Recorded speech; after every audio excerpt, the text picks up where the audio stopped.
Հարգելի հայրենակիցներ, վարչապետ Նիկոլ Փաշինյանի պաշտոնական այցը Գերմանիայի Դաշնային Հանրապետությունում մոտենում է իր ավարտին եւ այցի արդյունքների ամփոփմամբ վարչապետը կպատասխանի լրագրողների հարցերին։ Եվ առաջին հարցը հանրային հեռուստաընկերության հարցերին։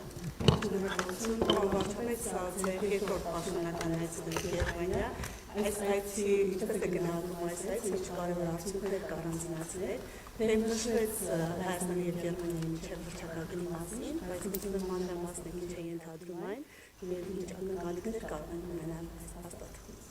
Ես ճիշտ ասած հիշում եմ, որ սա ինձ 4-րդ պաշտոնական այցի մասին է խոսքը, առաջինը 2019 էր։ Գոնե հիշում եմ, որ Գերմանիայի կանցլերի հետ իր նստավայրում արդեն 4-րդ հանդիպումն է եւ իհարկե գուցե կարգավիճակների հարցում մի քիչ սխալվեմ, բայց 4-րդ այցն է։ Մի 4-րդ անգամ որ ես կանցլերի հետ իր նստավայրում հանդիպում եմ եւ իհարկե այո ռազմավարական օրակարգի մասին փաստաթուղթ ենք ստորագրել, դա նախ առաջինը արտահայտում է այս ընթացքում մեր ունեցած հարաբերությունների բարձր մակարդակը։ Գիտեք, որ Եվրոպական միությունում Գերմանիան Հայաստանի թիվ 1 առևտրատնտեսական գործընկերն է, բայց նաև մենք այդ տնտեսական համագործակցության կառուցվածքը փոխելու շուրջ ենք աշխատում,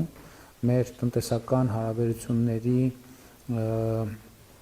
դիվերսիֆիկացիայի օրակարգի շրջանակներում եւ ճիշտ ասած այցի արդյունքներով նաեւ նոր հորիզոններ են բացվում եւ տեսնում ենք մեծ պոտենցիալ համագործակցության այնպիսի ճյուղերում, որը մեր տնտեսության համար նախկինում չի եղել, զուգահեռ, եթե այսպես ասենք, ավանդական ճյուղերի հետ կապված, մասնավորապես մենք հիմա նաեւ որոշակի ծրագրեր ենք անում, որպեսզի Եվրամիության դեպի երկրներ Հայաստանի արտադրանքի արտահանման հարցում աջակցեն գործարարներին, վերջերս կառավարությունը մի այդպիսի ծրագիր ընդունեց, որտեղ մենք նաև մաքսային ընթացակարգերի հետ կապված աջակցություն ենք ցուցաբերում արտահանողներին, ովքեր դեպի Եվրամիություն արտահանում կսկսեն։ Գիտեք, շատ լրջանում է նորագույն նոր տեխնոլոգիական լուծումների հետ կապված համագործակցության հնարավորությունը։ Մասնավորապես Համբուրգում մեծ հետաքրքրություն կա կանաչ ջրածնի վերաբերյալ եւ ասեմ նրանց համար, ովքեր կանաչ ջրածին տերմինը պարզաբանման կարիք ունի, արևային էլեկտրոէներգիան օգտագործվում է ջրածին արտադրելու համար, իսկ ջրածինը արդեն օգտագործվում է որպես վառելիք եւ հիմա նաեւ Եվրոպական միությունը ծրագրեր ունի Կենտրոնական Ասիա, Հարավային Կովկաս, կանաչ ջրածնի արտահանման կամ ներմուծման իրենց պարագայում ուղիներ ստեղծել եւ մենք այցի արդյունքներով հասկացանք, որ պետք է շատ մեծ ուշադրություն դարձնենք այս ոլորտին, լավ լուրն այն է, որ դեռ նախորդ տարի կամ գուցե մի քիչ էլ առաջ ես կանաչ ջրածնի արտադրության հարցերը ուսումնասիրելու հարցով աշխատանքային խումբ եմ ստեղծել եւ այդ խումբը իմ նախորդ այցից հետո պայմանավորվածություն ձեռք բերվեց, որ գերմանական Fichtner ընկերության հետ համագործակցություն է ծավալվելու զուգահեռ նրան հիմա գիտեք նաեւ որ Հայաստանում արևային էներգետիկան շատ լուրջ զարգացում է ապրած, մենք հիմա փաստորեն արևային կայաններ իրենց հզորությամբ երրակի անգամ ավել են մեր ատոմակայանից, բայց նաև շատ կարևոր է, որ մենք կուտակիչ կայաններ ստեղծելու հնարավորություն ունենանք, որովհետև արևային էներգիան լավ է, բայց ինքը գիշերը չկա, պետք է ցերեկը կուտակել իրեն, գիշերը օգտագործելու համար, ինչը շատ մեծ հեռանկարներ է բացում առաջինը մեծ երկրի էներգետիկ անկախությունը ապահովելու համար եւ էլեկտրոէներգիայի արտահանման շատ մեծ պոտենցիալ կա։ Նույն իհարկե բնականաբար քննարկել ենք թրիփուղի նախագծի հետ կապված հարցերը, խաղաղության հաստատման համատեքստում նոր տնտեսական հնարավորությունները, արդեն այն թեման, որ Ադրբեջանի տարածքով դեպի Հայաստան գնացքներ են գալիս, որ մենք սպասում ենք նաև, որ Թուրքիայի սահմանի բացման ուղղությամբ աշխատանքները արդյունք կտան, Համբուրգի նավահանգիստը ներգրավվում է եւ հետաքրքրված է Գյումրիում 4 նավահանգիստ ստեղծելու նախագծի հարցում եւ իրենք արդեն ներգրավված են եւ այսօր էլ վերահաստատեցին, որ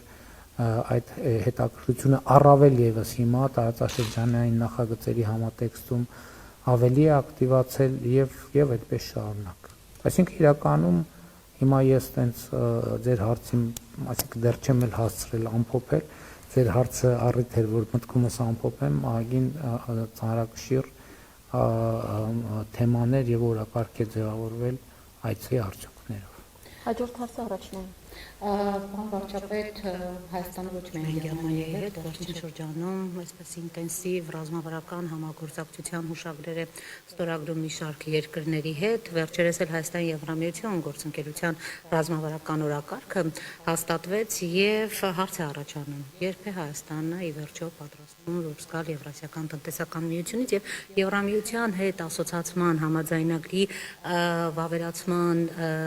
ինչպիսի այսպես ընթացք գործընթաց կարող ենք առաջիկայում տեսնել եւ ընդհանրապես Հայաստանի երբ է պատրաստվում Եվրամիության անդամակցության պաշտոնական դիմում ներկայացնել Եվրամիությանը։ Ընդհանրապես գիտեք, ես ձեզ ուղղ ասեմ, այդ հարցը քննարկվում է անընդհատ Եվրասիական տնտեսական միությունից դուրս գալը ինքը նպատակ չի, բայց մյուս կողմից Եվրամիության անդամ դառնալը նպատակ է եւ ես երեք էլ դա այդ հանդիպումը երևի հրապարակային չի եղել, այդ հարցը էլի հնչեց, մենք հասկանում ենք, որ Եվրամիության եւ Եվրասիական տնտեսական միության միաժամանակյա անդամակցությունը հնարավոր չի եւ մենք հասկանում ենք, որ կա ինչ-որ մի կետ, որ պետքա որոշում կայացնել, բայց այսօր այդ կետը չի, այսինքն այսօր նման որոշում կայացնելու անհրաժեշտություն չկա, այսինքն դա ճաշակային որոշում է, եթե չկա այսօր այդ որոշումը կայացնելու անհրաժեշտություն, ինչի համար կայացնենք այդ որոշումը։ Այսինքն երբ որ կգա այդ որոշումը կդառնա, որ եկել ենք հասել ենք այդ կետին եւ պետք է որոշում կայացնենք, այդ ժամանակ կկայացնենք որոշումը։ Հիմա բայց հարց առաջանում, ինչ ենք մենք ընդունել Եվրամիության անդամակցության գործընթաց սկսելու մասին Հայաստանի Հանրապետության օրենքը։ Ես բազմիցս եմ ասել, որ դա առաջին հերթին մեզ համար լրացուցիչ խթան է, որ մենք ժողովրդավարական բարեփոխումները շարունակենք եւ մեր լրացուցիչ խթան ունենանք բոլոր ոլորտներում Եվրամիության ստանդարտներին համապատասխանեցնելու, որովհետեւ ինչա նշանակում լինել Եվրամիության անդամ պետություն։ Դա նշանակում է առաջին հերթին բոլոր ոլորտներում սկսած մարդու իրավունքներ, անկախ դատական համակարգ, տնտեսություն, քաղաքական ստանդարտներ, սննդի անվտանգության ստանդարտ եւ այլն համապատասխանել Եվրամիության չափանիշներին։ Այսինքն, քանի դեռ մենք օբյեկտիվորեն այդ չափանիշներին չենք համապատասխանում, մենք չենք կարող Եվրամիության անդամ դառնալ։ Հետևաբար, այդ ճանապարհին առաջին խնդիրը Եվրամիության ստանդարտներին համապատասխանող երկիր ունենալն է։ Հիմա երբ որ մենք կլինենք այդ կետում, մենք կդիմենք Եվրամիությանը անդամագրվելու հարցում։ Իհարկե այդտեղ միջանկյալ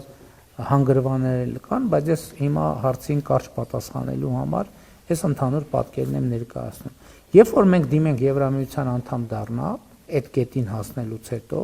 մենք դրանից առաջ իմաստ չունի, որ դա անենք, երկու տարբերակ կա, մեզ կամ կընդունեն Եվրամիության անդամ, կամ չեն ընդունի Եվրամիության անդամ։ Ընդ որում կարող է լինել, որ Եվրամիությունը որոշի, որ ինքը այլևս չի ուզում ընդլայնվել, կամ քաղաքական այլ իրավիճակ լինի եւ այլն։